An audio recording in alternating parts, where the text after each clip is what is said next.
Hi friends, ఈరోజు మనం వరలక్ష్మి వ్రతం గురించి చెప్పుకుందాం. శ్రావణ మాసం శుక్లపక్షంలో పౌర్ణమికి ముందు వచ్చే శుక్రవారాన్ని వరలక్ష్మి వ్రతంగా జరుపుకోవడం మన సాంప్రదాయం, ఆచారం. సర్వమంగళ శుభదృష్టి కోరి సౌభాగ్యవతులుగా ఉండేందుకు ఈ వరలక్ష్మి పూజ ఆచరిస్తారు. ఏ పద్ధతులు పాటించినా లక్ష్మీదేవిని కొలిచి కోరే కోరిక ఒక్కటే, నిత్య సుమంగళిత్వం అనుగ్రహించమని. పూజకి కావలసినవి ఏంటో చెప్పుకుందామా? పసుపు, కుంకుమ, అక్షతలు, అగరబత్తి, తమలపాకులు, వింజామర, గంధం, వక్కలు, హారత కర్పూరం, పూలు, పళ్ళు, అద్దం, పంచామృతాలు.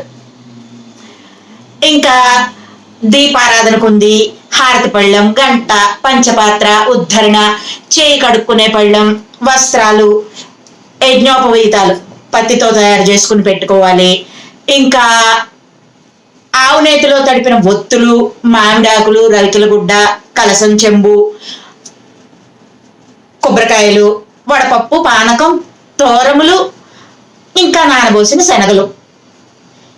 ఇవి కాకుండా 9 పోగులు వేసి, అంటే 9 పోగులు వేయడం అంటే ఒక్కొక్క పోగు ఇంతంత తీసుకుని కట్ చేసుకుని మళ్ళీ పోగు వేయడం కాదు. ఒక వేలికి గాని ఇంకొక మేకుకి గాని కిటికీకి గాని ఇలాగ 9 చుట్లు చుట్టుకోవాలి తోరాన్ని. అంటే 9 పోగులు రావాలన్నమాట. 9 చుట్లు అంటే 9 చుట్లు కాదు, అప్పుడు 18 అయిపోతాయి ఏకంగాను. 9 దారపోగులు వచ్చేలా చుట్టుకోవాలన్నమాట.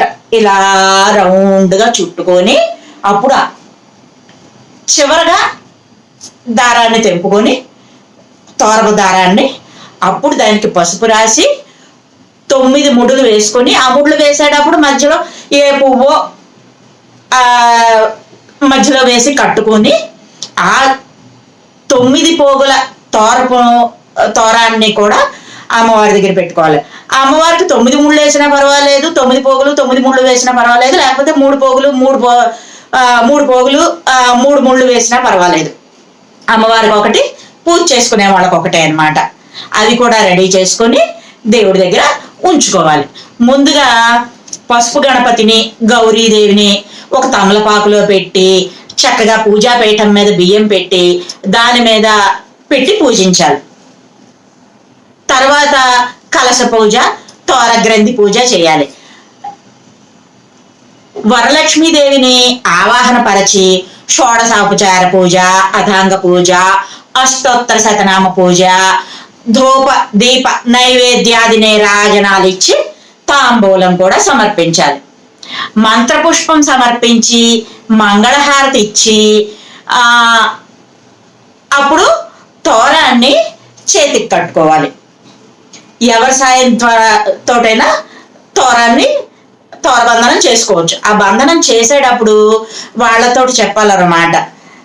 మనం వేరే వాళ్ళకి తోరం కట్టినా, వాళ్ళు మనకి తోరం కట్టినా చెప్పడానికి తోరబంధన మంత్రం అని వేరే ఉంటుంది. ఒకవేళ అది రాకపోయినా అమ్మ కడుపు చల్లగా, అత్త కడుపు చల్లగా, నీ కడుపు చల్లగా అని అంటూ తోరబంధనం కట్టించుకోవాలి. కడుపు చలవ అందుకోసం అన్నమాట. అలా చేసి తోరం కట్టుకుని చక్కగా అక్షంతలు చేతితో పట్టుకుని ఇంకప్పుడు వరలక్ష్మి వ్రత కథ చదువుకోవాలి.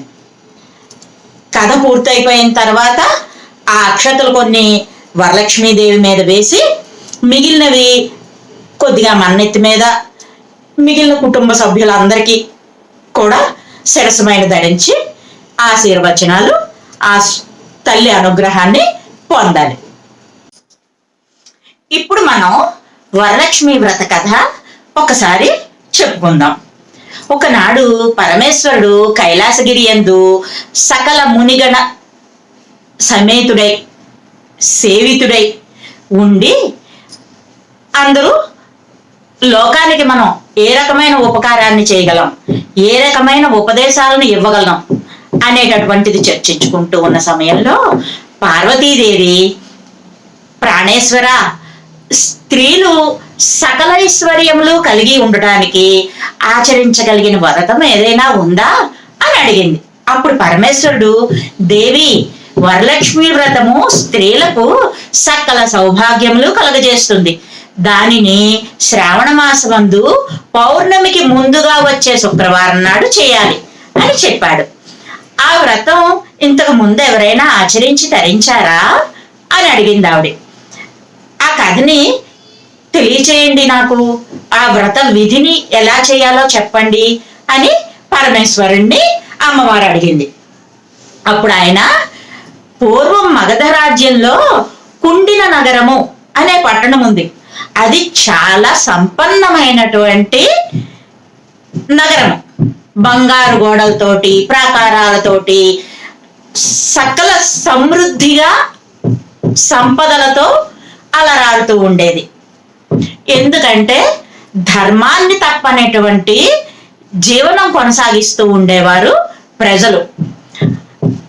అందరూ చారుమతి అనే ఒక సాధ్వి కుటుంబంతో నివసిస్తోంది. ఆమె అత్తమామలకి, భర్తకి, కుటుంబ సభ్యులందరికీ కూడా తన వంతు సేవలు చేసి తన ధర్మాన్ని తను నిలబెట్టుకుంటూ మంచిగా పాతివ్రత్యాన్ని పాటిస్తూ గృహ ధర్మాలు నిర్వహిస్తూ ఉండేది. ఆవిడ సద్గుణ సంపదకి మెచ్చి ఒకసారి వరలక్ష్మీదేవి ఆమెకి కలలో కనిపించింది. సాధ్వి, నీ పూజాది సదుపచారాలకు మెచ్చి నిన్ను కటాక్షించాను. నీవు శ్రావణ పౌర్ణమికి ముందుగా వచ్చే శుక్రవారం నాడు వరలక్ష్మి పూజ చెయ్యి అని చెప్పి అంతర్ధానమైంది. ఆ కళలోనే అమ్మవారికి తన నోటికి వచ్చిన శ్లోకాలన్నీ చదువుకుని అమ్మవారిని ఒకసారి కళ్ళారా దర్శించుకుని నమస్కారం చెప్పి ప్రదక్షిణలు చేసి, అమ్మ నీ దయ ఉంటే నేను ఏదైనా చేయగలుగుతాను అని చెప్పింది. ఈ లోపుగా తటాలను మెలకు వచ్చింది. ఓహో, ఇది నాకు వచ్చిన కళ అని చెప్పి అనుకుని ఉదయాన్నే మేల్కొన్న వెంటనే తన భర్తకి, అత్తమామలకి ఈ స్వప్న వృత్తాంతాన్ని చెప్పింది. వాళ్ళు, ఇది చాలా శుభ సూచకం అమ్మా, తప్పకుండా అమ్మవారు చెప్పినట్టు నువ్వు ఆచరించు అని చెప్పారు. ఈ చారుమతీదేవికి వరలక్ష్మీదేవి స్వప్నంలో కనబడిన విధానం, కల వచ్చిన అదంతా ఆ నగరంలో ఉన్న స్త్రీలందరికీ తెలిసింది. ఆ నోట అందరికీ తెలిసింది. చారుమతి, మేము నీతో వస్తాము, మేము నీతోటి కలిసి పూజ చేసుకుంటాము అని అడిగారు. సో అందరూ కలిసి ఎప్పుడు శ్రావణ మాసం వస్తుందా, ఎప్పుడు వరలక్ష్మి వ్రత పూజ చేసుకుందామా అని వెయిట్ చేస్తున్నారు. ఇంతలోనే వారు కోరుకున్నట్టుగా ఆ వరలక్ష్మి వ్రతం రోజు శుక్రవారం వచ్చింది.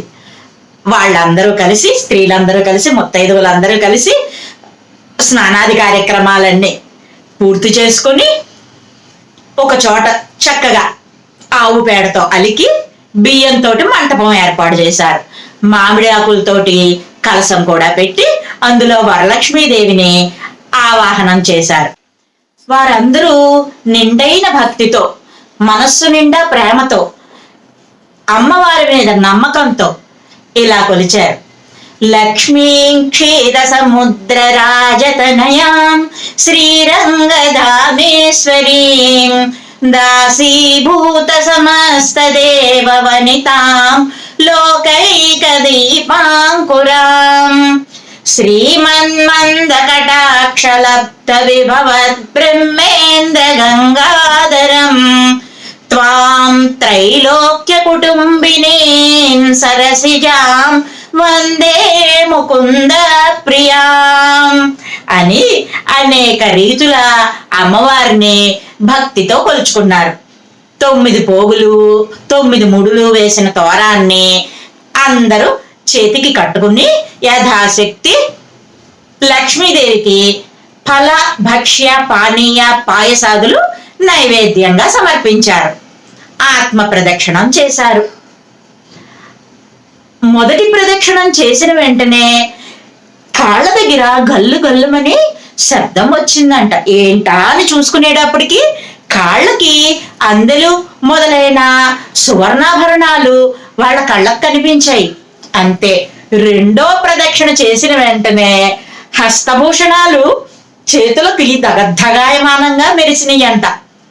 ఇంకా మూడో ప్రదక్షిణం చేసిన వెంటనే వారందరి ఇళ్ళు కూడా సకల సంపదలతో నిండి ఇక వారి పూజా ప్రదేశానికి గుర్రాలు రథాలు వచ్చి నిల్చున్నాయంట వాళ్ళని తిరిగి తీసుకువెళ్ళడానికి. ఇంతటి సంపద ఆ పూజ చేసినందువల్ల ఆ ముత్తైదువులందరికీ కలిగింది. ఎందువల్ల? ఆ వరలక్ష్మీదేవి కృప వల్ల. ఇలాంటి పూజ చారుమతీదేవితో కలిసి చేసుకున్నందుకు వారందరూ చారుమతీదేవిని వేనోళ్ల కొడియాడారు. ఆనాటి నుంచి ప్రతి సంవత్సరము ఈ వరలక్ష్మి వ్రతాన్ని స్త్రీలందరూ ఆచరించి సకల కార్యాలయందు విజయాన్ని పొందుతున్నారు. వ్రతం చేయించే బ్రాహ్మణులకు యథాశక్తి తాంబూల దక్షిణాదులు కూడా సమర్పించుకుని పిమ్మట వ్రత ప్రసాదాన్ని బంధుమిత్రులకు పెట్టి తాను భుజించి సుఖంగా ఉన్నారు. ఇది కథ. లోకా సమస్త సుఖినో భవంతు. సాయంకాలం పేరంటం పెట్టుకుని మా అమ్మవారిని చూడటానికి రండి అని ముత్తైదువులందరినీ పిలుచుకుని నానబోసిన శనగలు తాంబూలం ముత్తైదువులందరికీ కూడా ఇచ్చుకోవడం ఒక ఆచారంగా వస్తుంది. మా అమ్మగారు గౌరీ పూజ చేసేటప్పుడు, మొదటిగా పూజ మొదలు పెట్టే ముందు వినాయక పూజ గౌరీ పూజ చేస్తాం కదా, అప్పుడు గౌరీ పూజ చేసేటప్పుడు ఒక చిన్న పాట పాడేవారు. అది నేను కూడా మీకు వినిపిస్తాను. మీరు కూడా సరదాగా ఉండి ఇష్టపడితే మీరు కూడా పూజ చేసుకునేటప్పుడు ఈ పాట పాడుకోండి. పసుపు కుంకుమ అక్షతలు నీళ్లు గంధం అన్ని అమ్మవారికి పూజ చేస్తూ, పసుపున పుట్టేవు నీవు గౌరమ్మ, పసుపున పెరిగేవు నీవు గౌరమ్మ, సందటి రుద్రాక్ష సరికోటి తాళాలు రాజకుందనాలు ఈశ్వరుని భార్యావు, నీ నోము నాకీయవో నాకొక్క వరమీయవో, కుంకాన్ని పుట్టావు నీవు గౌరమ్మ, కుంకాన్ని పెరిగావు నీవు గౌరమ్మ, సందటి రుద్రాక్ష సరికోటి తాళాలు రాజకుందనాలు ఈశ్వరుడి భార్యావు, నీ నోము నాకీయవో నాకొక్క వరమీయవో, గంధాన్ని పుట్టేవు నీవు గౌరమ్మ, గంధాన్ని పెరిగేవు నీవు గౌరమ్మ, సందటి రుద్రాక్ష సరికోటి తాళాలు రాజకుందనాలు ఈశ్వరుడి భార్యావు, నీ నోము నాకీయవో నాకొక్క వరమీయవో, ఉదకాన్ని పుట్టేవు నీవు గౌరమ్మ, ఉదకాన్ని పెరిగావు నీవు గౌరమ్మ, సందటి రుద్రాక్ష సరికోటి తాళాలు రాజకుందనాలు ఈశ్వరుడి భార్యావు, నీ నోము నాకీయవో నాకొక్క వరమీయవో, అక్షతని పుట్టావు నీవు గౌరమ్మ, అక్షతను పెరిగావు నీవు గౌరమ్మ, సందటి రుద్రాక్ష సరికోటి తాళాలు రాజకుందనాలు ఈశ్వరుడి భార్యావు, నీ నోము నాకీయవో నాకొక్క వరమీయవో అంటూ పాట పాడుకుంటూ ఆవిడ పూజ చేసుకునేవారు. అదర్రా, మీరు కూడా ఆ అమ్మవారిని పూజించి సకల శుభాలను పొందండి.